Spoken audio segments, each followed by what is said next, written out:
যে আমি গ্লাস কাটি, এটারে আবার টুকরা করবো, এরপরে এগুলোরা অন্য জায়গায় গিয়ে আবার কমপ্লিট হয়, আরেকজনের হাতে গিয়ে আবার কমপ্লিট হয়। এটা সবচেয়ে পাতলা হাওয়াই, এর তো পরে আর নাই, এটার পরে আর কোনো গ্লাস নেই।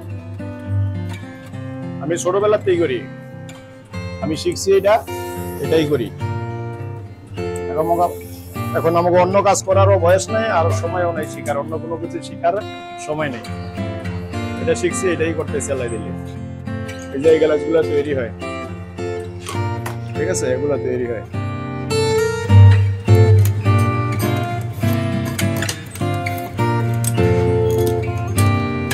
এটা দিয়ে অনেক পদের মাল তৈরি হয়। এটাতে চায়না হাতা হয়, বাংলা হাতা হয়, রঙিন হাতা হয়। এটা 4-5টা আইটেম আছে এটাতে হয়।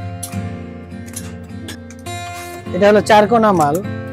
এটা আমরা 24-34 মাল কাইটটা এটা 4 কোনা করতেছি। এটা আমরা প্রোডাকশনে করি, তো পার্ট টাইম জব করি। আমি 10-12 বছর ধরে করতেছি।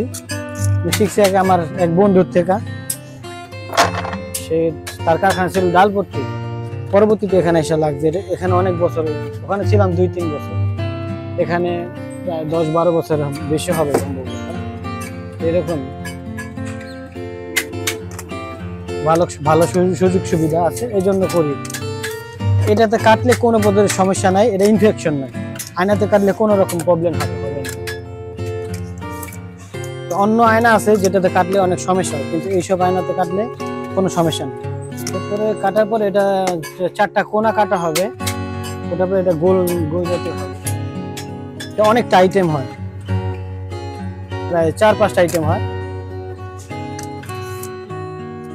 এটা হলো বাংলা হাতা হয়, কম দামি একটা হাতা হয়, এবং একটু দামি হাতা হয়, এটার নাম হলো চায়না হাতা। আরেকটা হয় রঙিন হাতা, ওটা থেকে একটু এটা দামি, ওটা দামি। আরেকটা আছে বিস্কুট, দেখতে বিস্কুটের মতো চিনি সহ, ওইটাও হয় অনেক সুন্দর। 3-4টা আইটেম হয়, তো এটা প্রচুর পরিমাণে আমাদের হয়তো প্রয়োজন হয়। বিভিন্ন জেলাতে এই আয়নাটা যায়।